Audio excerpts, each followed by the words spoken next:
it just takes up so much time. To be successful in the sport, you have, like I said, dedicate so much of your time and effort to be successful. And that's what separates people that really want to do this and really do it. You know?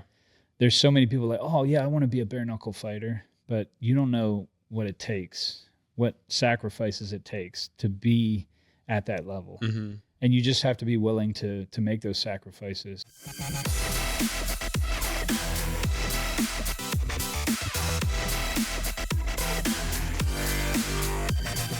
Welcome back to the Lead Lamp Podcast. This week we have Dustin, the disciple Pague, on the show. He is the current welterweight champion for BKFC, the Bare Knuckle Fighting Championship. Now you have a longer history other than just bare knuckle fighting, and you have, a lifetime history in Central PA. So It's interesting. A lot of our guests are, starting foundations, working on businesses. This is a fun one for me because I get to talk something that's not like strictly just business, and it's a different type of business. So kind of walk us through your history in the area and how you got into just fighting in general as a profession. And again, thanks for coming on the show. Yeah, my pleasure. Thanks for having me. Yeah, my business is beating people up, hopefully beating people up. Sometimes I'm the one but they want on to. The receiving end. They're willing participants. Right, yeah. They're all agreed bouts. But so yeah, I started my fighting career when I was 16 years old. This is a real cool story. So me and my buddy, I always enjoyed fighting, street fights. I didn't have a lot of beef with people. Mm-hmm. I wasn't a bully or picked on anyone. I just always looked for opportunities to fight people. Like if my friends were fighting somebody, I'm like, hey, I'll do it for you. You seem scared. You've never fought before. I would like to do it for you. So I just always find these opportunities to fight, and I just enjoyed it. Mm-hmm. I didn't have any anger. I had a good upbringing. My parents are great. I just enjoyed that competitive combat. So like I said, when I was 16, me and my buddy were in a Blockbuster. That shows you my age. Yeah, I remember Blockbusters. Yeah. I can still smell them. Yeah, the other podcast I did not too long ago, they're like, why don't you explain to the viewers what a Blockbuster is? If you don't know, you're just find it on YouTube. You're too young. But anyways, we were in a Blockbuster, and I saw this UFC DVD. I've never heard about mixed martial arts before. Mm-hmm. I didn't know it existed. So I pick up this DVD, and I look at the back, and it's showing these pictures of guys getting elbowed in the face and kneed, and I'm like, is this fake wrestling, or is it are these guys really getting hit? So me and my buddy took it home, and I watched it. I forget which UFC it was. I think, pretty sure Chuck Liddell fought Tito Ortiz, one of the earlier ones. Old big names. I'm like, this is incredible. This is a real thing. It blew my mind. And I said to myself, at 16 years old, I said, I'm going to fight for the UFC one day. 6 months later from watching that DVD, I had my first amateur mixed martial arts fight in Virginia. 4 years after watching that DVD, I signed a contract with the UFC. And back then, it's not like it was popular as far as a TV, like a consumer, me watching it, whatever. Because I remember seeing it when I was a teenager, when it was first really making its way onto the scene as a new product on television. I remember that. Yeah. Probably not much different in age with that. And but the gyms and stuff probably weren't as you didn't have mixed martial arts or any of these wide. I mean, our area alone has a bunch of different places now for MMA and mixed martial arts, but that back then that was a little bit harder to find probably too. Oh, absolutely. I mean, I remember talking to people before the UFC, when I was just doing some regional MMA fights. I would tell people I got an MMA fight this weekend. They're like, what's that? Yeah. What is? And now you can talk to a 80-year-old lady. She's like, oh yeah, UFC. I watched one of those last weekend. Yeah. So it's so popular nowadays. But back then I fought on the Ultimate Fighter in 2011. And that was still when it was kind of new. I mean, the Ultimate Fighter really brought it up, and I think more people started watching it when it was more of a reality show. Mm-hmm. But yeah, it's been a journey, man. Yeah, my first fight was in 2006 and just won the world title in 2026. So then, 20 years of this. And that's different. Then you transitioned into the bare knuckle world, which I'm sure... now, I have a lot of questions with that now. So when you go from MMA to the bare knuckle fighting... you're not employing a lot of the same like you're not. Oh, it's completely there's nothing different on the ground. It's it's boxing. Yeah, and I got DQ'd my first bare knuckle fight because it was ingrained in my head. You know, if you knock somebody down, you attack them. Mm-hmm. And my first BKFC fight, I finished the guy in like 48 seconds, but I hit him with a punch. He fell to his knee, and in boxing, your instinct, a down opponent, you don't touch him. Yeah. You know, and instinct. I smelled blood. I was like, "Ooh, got him!" So I followed up with another punch, which ultimately got me disqualified. But yeah, it's a huge transition. Mm-hmm. And so at the end of my MMA career, I didn't think I was going to fight anymore. Me and my wife started having kids. I'm like traveling a lot. I didn't want to do. I wanted to be home with my family and invest in my kids. And so I'm like, I think I'm done fighting. And then one of my buddies from The Ultimate Fighter posted about this new organization, BKFC. And I'm like reading about it. I'm like, bare knuckle boxing.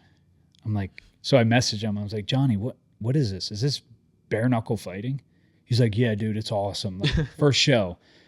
This has your name written all over it. I'm like, yes, it does. I'm like, I want in.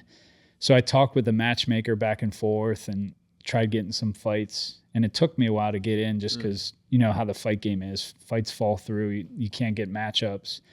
So I finally got in. Their first show was 2018, and I signed a contract with them in 2021 and had my first fight. And I fell in love with it. I'm like, if this was around when I started MMA, I would have been a bare knuckle fighter from my the entire beginning. career. Yeah. What's more hardcore than two dudes just bare knuckle fighting? Yeah, and really the only thing you had during those matches when we were checking them out was like, I guess you have your support, like a wrist. You have some tape. Yeah, they'll wrap your wrist and your thumb, but the gauze and tape has to be, I believe it's 1.5 inches from your below the knuckle. Yeah. Okay. What is like there's got to be something driving that where it's like, this is so, it's not primal, but it's like, it's just to the core, just it's probably a more raw feeling in general, just bare knuckle fighting, whether it's the feeling that you're like, your feedback when you're making contact with somebody is way different than with even a small, like a lightweight glove one for UFC. Like you're feeling everything, whether it's you receiving a punch or delivering a punch. Like, is that kind of what drew you in, where it just felt more raw and intimate versus, you know, a lightweight glove? Or I don't think it was that, just because in MMA you're taking a bare knee to the face, a bare elbow or kick, you know, so there's that raw factor in that sport as well. To me, it was more so like how people view it, you know, because even with those small gloves in the UFC, 4-ounce glove, that's still like, it's crazy. Yeah, and you're getting elbowed and kneed, so it still has that crazy aspect to it. But there's a lot more defensive thought that you have to put in the UFC as well that you don't have with boxing. Like you said, if I go down, I got to be ready for another barrage because the ref ain't gonna step in and separate us. So there's a lot more to think about constantly, I'm sure, with UFC or MMA than there is with bare knuckle as far as what to do after the hit. Yep. But there's also a lot of opportunities to take a little breath, you know, during MMA, if you can like clinch them up on the ground or, you know, pull them into your guard. But to get back to that, like what's more exciting than watching two people like bare knuckle fight, you know? And I think that's what draws people a lot to MMA. Like the most exciting parts of an MMA match is the stand-up portion. You know? Unless you're well-versed in ground game and jiu-jitsu, like a lot of people don't understand the technique of that. Like it is awesome to watch if you know what you're looking for, but a lot of fight fans just want to see two people just stand on their feet and I mean, throw that's bombs. like any sport. Yeah. I mean, if you're into any other sport, so like I'm a big hockey guy. I played hockey my whole life. I love hockey, and people go nuts for those fights, but those hockey fights. No, but I mean, even though when you're talking about offense versus defense, like I can enjoy and respect like the ground game, like two good defensive teams playing each other. Yeah. And it's a slow, low scoring game, but there's like a lot of skill and thought behind like a good defensive game that a lot of average consumers of that that sport might not enjoy. But it's probably the same deal Yep. when someone turns on an MMA or UFC match and it's a lot of ground and grappling and stuff. What are these guys doing? Laying on each other? It's boring to them, but you probably see that and you're like, that's really good technique. Like, yeah. it's just like wrestling. We were talking with your son about wrestling. Like, there's a lot of technique that is high skill, but probably like not exciting to watch. Exactly. Yep. And I think that's what makes the BKFC such a fast growing sport, because you don't really need to know much about the fight world to realize this is really exciting to watch. You know, like two human beings just trying to take each other's heads off. Yeah. Even technical fights are, you know, low strikes, or low number of strikes in these fights are just so exciting because you are bare knuckle. So even jabs are slicing dudes open, and it's just so much fun, man. Yeah. I just can't explain it. It's addicting to watch. And Yeah. like, you get drawn into it just watching it. You're like, it's just like, there's carnage, and it's people, the American viewer loves watching it. Not just America. Like, a lot of people love carnage. Like, but even as a participant in it, I'm sure it's, when you're in the moment, you're not even thinking about like, oh, I just took some damage there, because you don't have time to think about that. You're in the moment. Yeah. And there's so much adrenaline running through us. People are like, oh, that's got to be so painful. Like when you get those cuts, you've seen my fights, like doing this for such a long time. I have so much scar tissue in my face. So, I mean, you could sneeze on me right now. I'll probably cut open. So I'm always getting cut in these fights, and people are like, man, that's got to be so painful. I'm like, no. Like, yeah. First of all, your adrenaline's flowing. Yeah. You don't have feel time anything. to think about that. Even those fights, I broke my jaw. I broke my jaw in this title fight, and fractured my orbital and my nose. Like, you don't feel any of that. I mean, obviously hours after the fight, when that wears off, you're like, ooh, wow. Yeah. You wake up the next morning. Yeah. A little sore. Hands are hurting. Yeah. Everything hurts after the day after. But yeah, during the moment, you don't feel nothing. It's just time to grind. Yeah. You don't have time to think about that. Right. Let's switch it back over to like the profession of this. So I'm sure there's a lot of people in any of these types of sports. There's a lot of people that join. You're joining a gym. They're training. They have dreams to do exactly what you've done, and even if it's just to make it to one professional fight. Like that's a big dream for a lot of people, and you probably see it. I mean, you're going to gym still. You probably see new guys come in all the time. Yeah. What is the lifestyle like of a professional fighter? Like it's got to be a lot different than just, clocking in and out at your 9 to 5. Yeah, it really is. It takes so much dedication, and you basically have to dedicate your life to it. And I can't take all the credit. I truly believe God gave me these gifts, but not only that, placed the right people in my life. Because without that, you can't be successful. You have to have the right support structure behind you. Absolutely. I mean, my wife and I, we got together my second amateur fight. So she's been along for this journey the entire time. And I would get so much credit from people like, wow, you got a really good girl for her to support you. Because I would travel so much, to different gyms.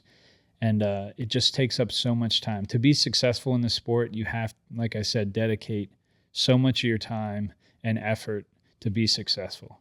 And that's what separates people that really want to do this and really do it. You know?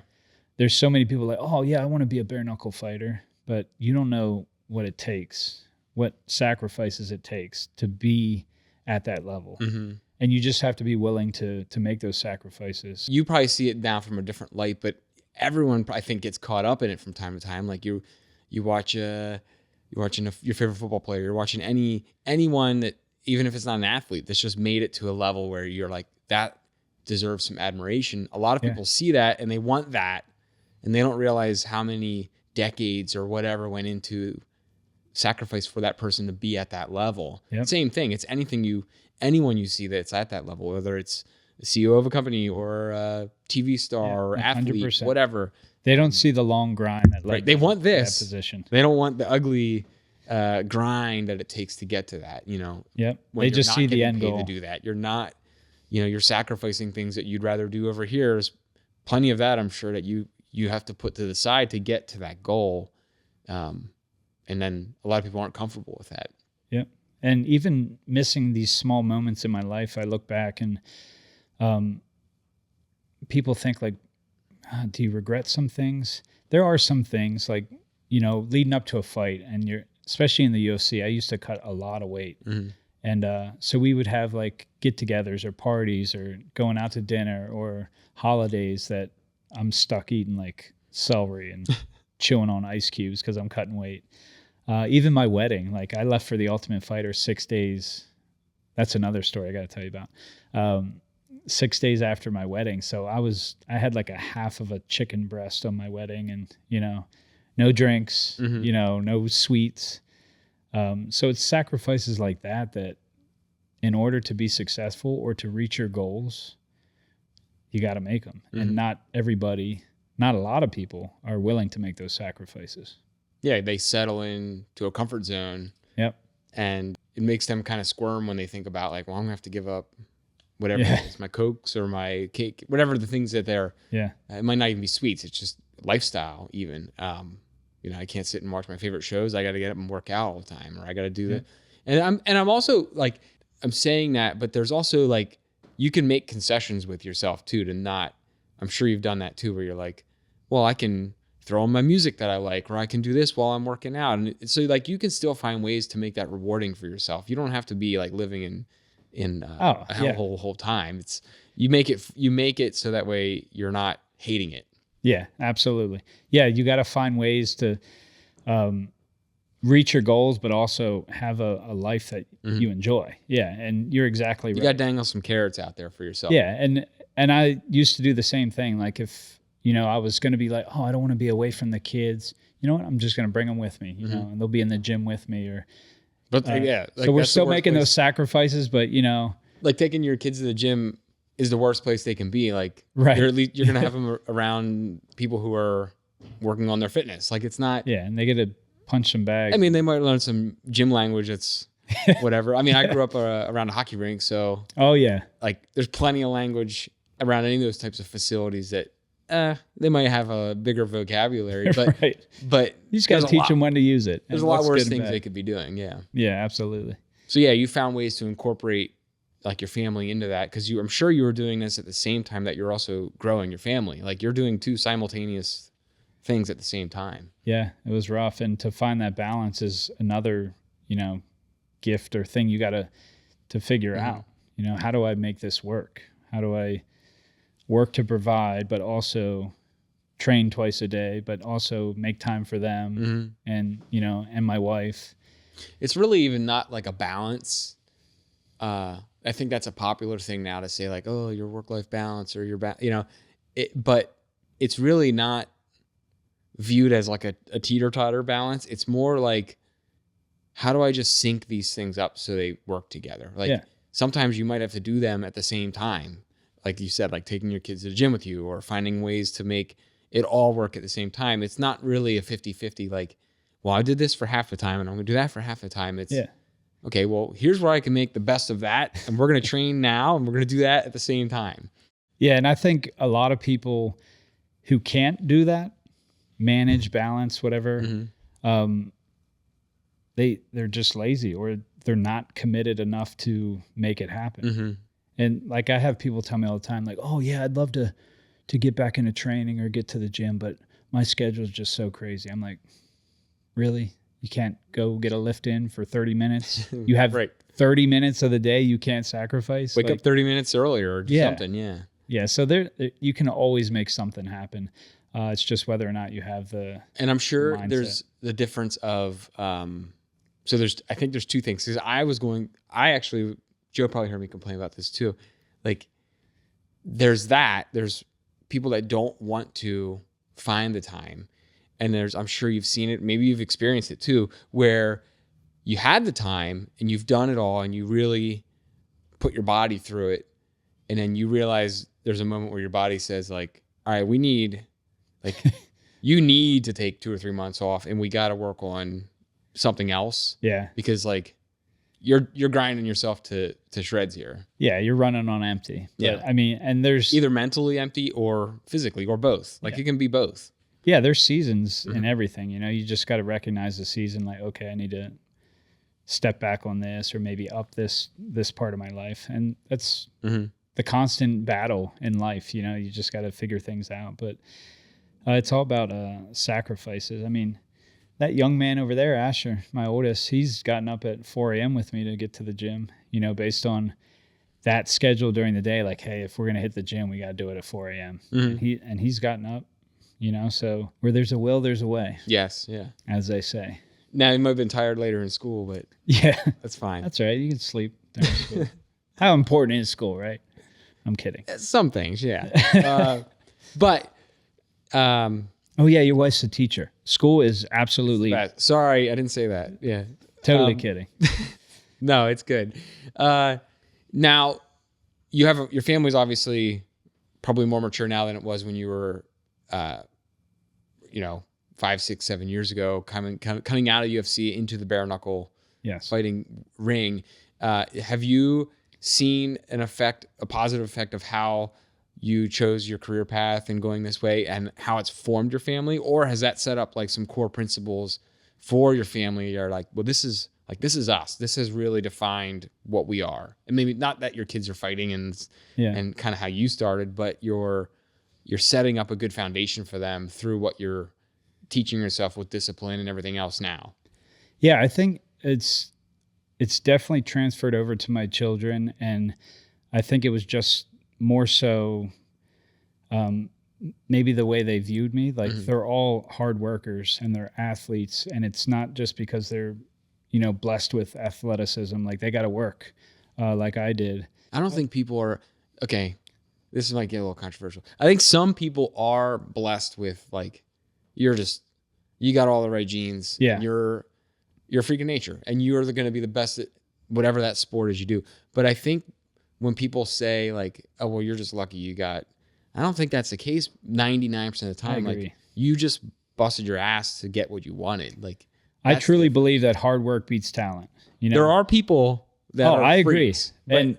But that's 1% or less. Yeah. Like even your professional athletes in any sport, they just worked. Yeah. They worked at it. Absolutely. Obviously, talent plus that hard work ethic really amplifies things. But there's so many professional athletes in multiple sports that they'll even admit it. Like, I'm not the greatest athlete. You know, I just put in the time, So I truly believe it takes a little bit of both. Sometimes just that hard work, But I think it's valuable too. I'm going to go back to the family thing. We're jumping around a little. That's right. The family thing is important because, like, now I didn't do this at any level of professionalism at all, but like I have just always been extremely active. I'm extremely into running, and I do super long distances with running, like 60, 70, 100-mile runs. Oh, that's impressive. But I see my kids have always been around it as I've been doing that.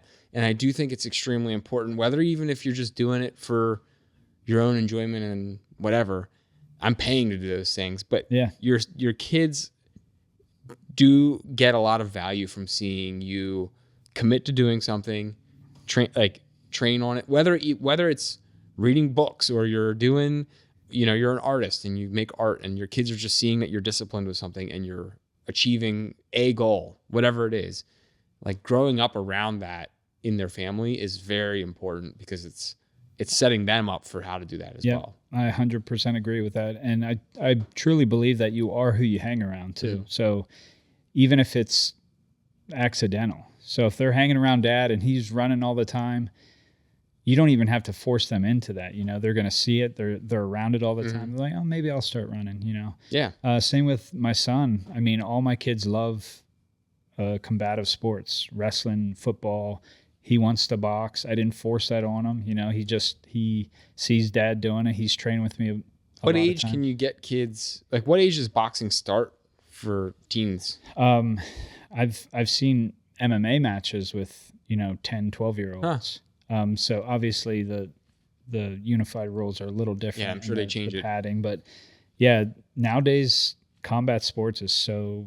It's grown so much. I mean, you can get them in at a very young age. Well, and they are, when we were talking about where, our school districts that we're in right now, like my school district, as I told you, like big into wrestling. Yep. They're getting a ton of girls to wrestle now. Like the girls wrestling is girls taking wrestling off like crazy. Yep. And it probably 10 years ago, there was like 1 or 2 per school and they had to wrestle a guy. Like now it's getting to the point now they where, have like, girl programs. they got their own whole team. It's crazy how that's exploded. Yeah. I mean, that's awesome though. Yeah, I love it. Today's society's like, I want to see everybody getting into sports like that. I think it's super important, especially for females. If they can be doing jiu-jitsu and wrestling and be able to defend themselves, there's a lot of creeps out there, man. I want my daughter to be able to put a butt whooping on somebody that messes with her. Unsuspecting strength, I want her to be a sweet princess, but also have that mean side. Like, hey, you mess with me, it's game on. Yeah.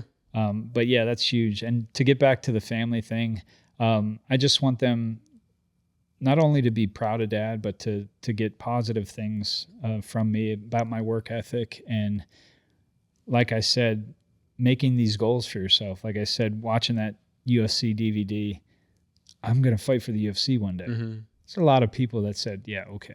Like, because I would say it all the time, like, I'm going to fight for them one day. And they're like, yeah, I'm sure, man. Like, it's the UFC. You're not going to fight for them. But I did, you know. And when I got into BKFC, I'm like, I'm going to have that belt one day. You know, so set these goals, these attainable goals, and work and work and work until you get it. And my kids see that. Like, they're super proud of dad. They always Google dad's name and, look, my dad's a world champion, you know. I wear my merchandise to school. So that's great that they, you know, see that it is possible to set a goal on something and work your butt off to get there. I feel like your son's in here like, wow, am I getting a lesson? Like, what am I? Are they is talking this to why me? you brought me here? Yeah, no. I also feel like it's important too for your kids to see like, this is how we got here. It's not like this wasn't handed to me. Right. Yeah. And that's especially important today. Like, I feel like a lot of kids nowadays feel that entitlement. Like, I deserve a lot of people, something. not just kids. Oh yeah. People in go general. Absolutely. And it's sad because there's so much entitlement. Like, I deserve that. Like, why? You don't deserve anything. Nothing. Yeah. Yeah. You got to work for what you want. Yeah. So yeah, it's good to see that. And they know that. They work hard. And when they fail at something and it's because they didn't work hard, that's a lesson in itself too. Like, okay, I lost because I didn't put the time. Figure out what you did. I deserve to lose. Yeah. And then reevaluate it. Figure it out. Yeah. Let's get back to, I have some fun questions for like the fighting side. We did enough of like, we were preachy there for a little bit. Yeah.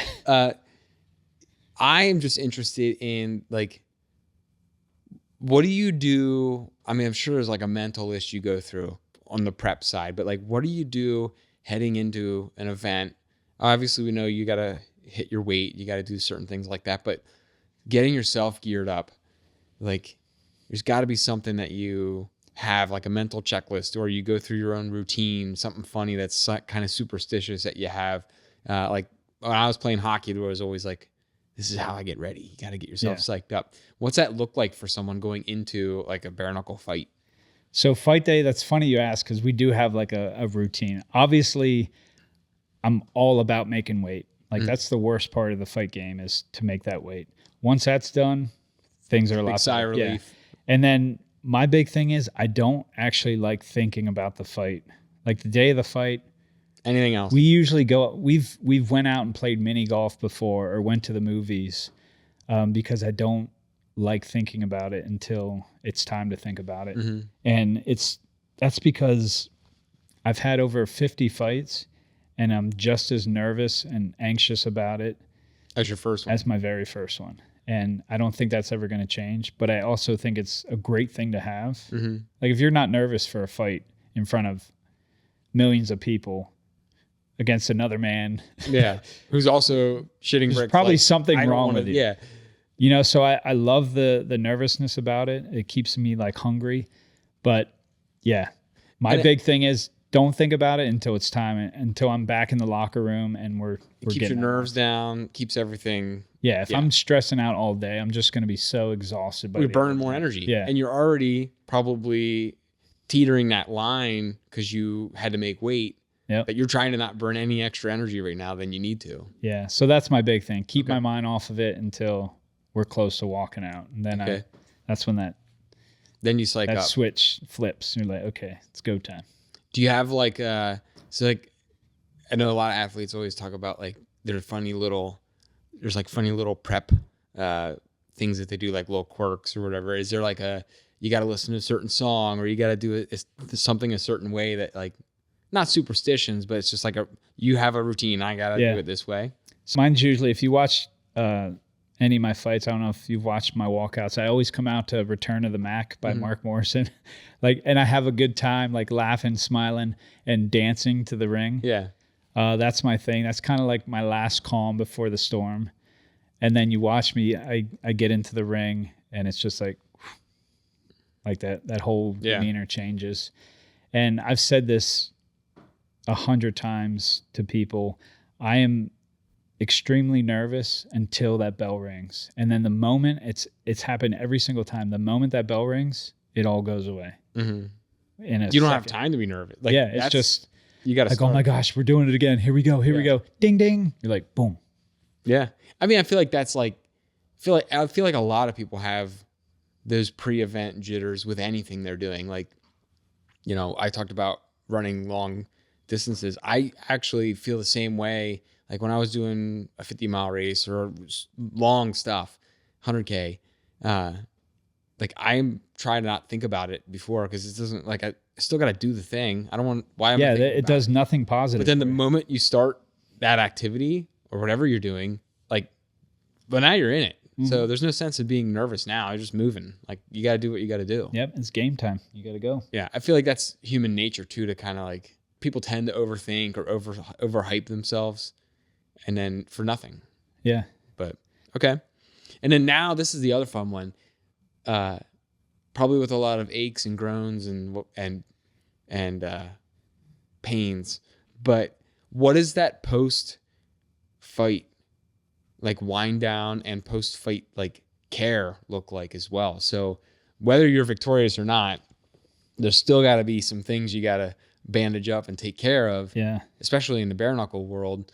But even from MMA into bare knuckle, like, there's got to be an adrenaline period where, win or lose, like, I can't sleep for a few hours because I'm just so wound up, and I got to take care of these things and whatever. But what's that kind of look like on that? My big thing is, like I said, this is a team win. Mm-hmm. When I get these accomplishments, it's my support group. It's everybody that's been behind me. It's not just me. So my big thing, regardless of my injuries, obviously if I need stitches, like, they're doing that backstage, like, right away. But my big thing is just seeing my people. Mm-hmm. You know, my last fight, when I had to get all stitched up and go to the hospital, that's all easy. You know, that just happens. Like, it's part of the game. But my big thing is, like, I'm talking to my cornerman, like, hey, text everybody, where are we meeting? Let's meet here. My big thing, the big wind down for me is just to see my people, see my wife. Mm-hmm. She's the first person I think of after these fights. I'm like, I just got to get back to Jackie and see my wife, or talk to my kids, and then see all my friends and family that come and support me. And that's kind of like all right, now everything's finished. You know, it's over. That's your moment where you can let it all, let the guard down a little bit. Yeah. Yeah. Because I mean, people invest so much time and money to support me to do this. It's not only my dream, but it's their dream to see me be successful. So I think I owe it to them to show my appreciation. Yeah. And there's a lot of sacrifices to that you don't see when you're watching a clip of it later, or you're watching it on TV. Right. My poor mom, like, hiding her eyes the entire time. Every time. So I got to call her, Mom, I'm fine. Everything's good. Yeah. So, yeah. Little bit of ice. We're going to be good. I'm fine, baby. Yeah. But yeah, no, I mean, there's just so much that goes behind what looks like a solo athlete doing what they're doing. There's a whole team, a whole entourage of people that are pushing behind you. Yep. I got a village, man. And they've had my back this entire journey, 20 years of this. And, you know, obviously I get new fans along the way that are, you know, just enjoy watching my style of fighting. But I also have that core group of people, my wife, my kids, my core group that's been pushing me this entire journey. Yeah, so, you have to. Yeah. All right, let's talk about one more fun thing. Let's talk about your recent championship. So that wasn't that long ago, back in January 17th. Yeah. So a little more than a month ago, month and a half. Let's walk through that. So how did you get to that point? Like obviously there was some fights that you had to win to get to that stage, but just walk us through basically, what it took to get to this level to win the championship, and then kind of going forward, like what's up next for you? Yeah. So I think my name in the fight game helped me a little bit. Obviously coming into the BKFC, I already had a good name for myself being on the Ultimate Fighter and fighting with the UFC. Which BKFC loves signing ex-UFC guys, we put on a good show. But I fought the right people and had the right fights. I mean, Dave Feldman, the owner of BKFC, he would much rather sign a guy that's 0-10 and puts on exciting fights than a guy that's, 10-0 and just runs around the ring and puts on boring fights. So at the end of the day, like as much as you want to win, they're also trying to sell an entertainment product. Yeah. Like that's what it is. And I'm 7-1 with the company now. So beating the right people, I think all but one of my opponents were undefeated, tough guys, top 5 guys.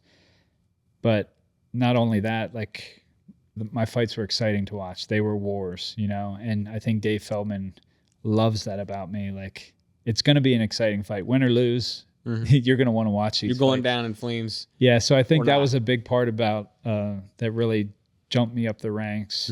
My one loss against Carlos Trinidad Snake, we were fighting for the opportunity to fight for the belt.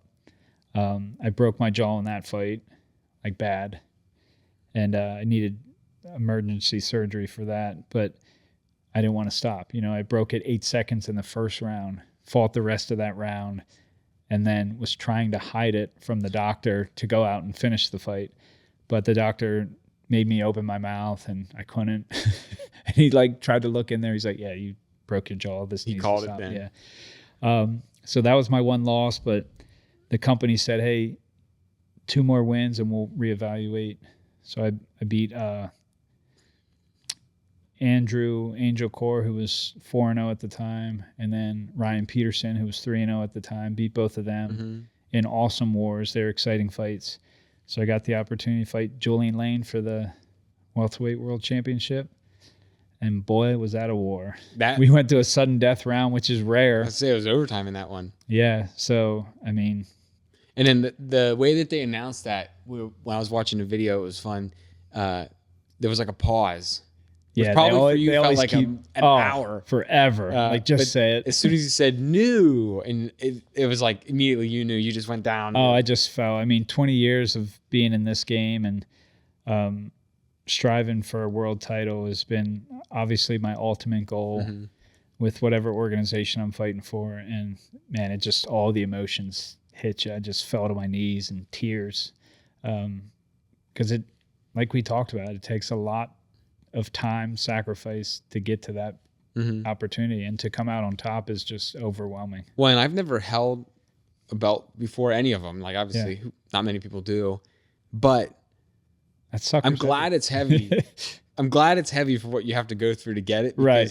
If I had lifted that up and it kind of felt like aluminum. Yeah. Like, what? Like that's kind of cheap, is it? But like for what you got to go through, I'm glad it weighs, whatever, 15 pounds or whatever it has. But it's impressive what you do. And it's not just, I think the thing that, if you're not really following the sport and people don't, there's a misconception, I think sometimes from the outside where it's just like, well, it's just fighting. Like it's, I don't know, like it's a crowd that I think some people think of it as a crowd that's like, well, these guys are just barbaric. Yeah. Like they're rough and tumble. Monster. They're always like this. They're not softies on the, outside the ring, things like that. But like talking with you and just, knowing human nature, like you guys are just, it's just normal people. And I'm sure even when you're done fighting, not that there's not rivals and there's some heated tensions, but most of the people, when you're done fighting, like you could text them later a couple weeks from now, and like they care about you as much as you do of them. So it's a cool thing to see. It's like, it is an actual community. There's just the difference is they just like to punch each other. Yeah, exactly. Yeah. It's a sport. In my eyes, people always ask, like, do you have to get angry to fight? I'm like, I've never fought angry. I think if you get angry, you get sloppy and make mistakes. Technique goes out the window. It's not angry sport for me. I just enjoy it. Mm-hmm. Like it's just a rough sport. But yeah, like you said, I text all my opponents afterwards. We're good buddies. It actually brings you closer, you know, like you form this bond. Mm-hmm. It's kind of like guys that go to war and like their buddies that they're in war with. There's a bond that is made that's you're like brothers, you know. Yeah, you care for them. Yeah, Ryan Peterson, 2 fights ago, like we text each other all the time. I called him and prayed for him before his last fight. He sent me a Christmas card. This is past Christmas. Like we're good buddies. We talk all the time. So, and that's weird for people to think like, really? Like you guys like tried to kill each other in there. Yeah. Yeah, but it's and I sport. think it's also like the product that you see on TV, I think sometimes creates stories, maybe not with the bare knuckle stuff yet. I don't know how their storylining is going, but like sometimes in the UFC side, you would see a storyline created and there's a rivalry and, you know, whatever. At weigh-ins, this guy was getting in his face. But like, I think at the end of the day, a lot of that is also for TV. Oh, and yeah. on the back end, you see like, these are actually like, these dudes, they do care. Like, yeah, 100%. It sounds funny to say, like, you don't want to see somebody actually hurt, like, for good or like in an injury that's actually threatening their health, which sounds like kind of funny because of what you see on TV. Right. But like, there is safety and care for the people who are participating. Right. And I think even the times that the beef is real, like they really dislike each other, that 99% of the time is squashed after you're in a war together. Yeah. You know, like, hey, we just tried hug, to kill each other. Like, hey, we good now? Like they're buds they afterwards. settled it. Yeah. So that's cool to see as well. Like those guys that it's not that TV beef. Like, you know, they maybe went too far. And like now Someone they pushed really it hate over each the other. line. Yeah. Like, all right, man, you brought my family into this. Now I really hate you. But then they squash it. Yep. Yeah. And they fight. They try to rip each other's heads off. And now they're best bros. Like, hey, we squashed it. Yeah. That's probably a healthier way to do it than holding that for the rest of your life. I agree. I think even kids nowadays, they just need to square up, you know? It doesn't happen. I mean, there were some neighborhood fights when I was growing up. Oh, yeah. It's not like that anymore. But I've had a lot of street fights where we shook hands after, like, okay, we're cool and then it's now. over. Yeah. We usually became friends after. We're not advocating for kids to street fight right now. Right. Yeah. We're not doing that. Your wife's going to watch us be like, I know. babe, I can't show this to my student. No. But anyway, so what's next? Like, what do you, I know you a month and a half ago had just come off of, you know, winning the championship in the welterweight division, but like, what are you doing next? What's on the radar? So that planned. I don't have any dates set yet. Obviously the title defense is going to happen. Mm-hmm.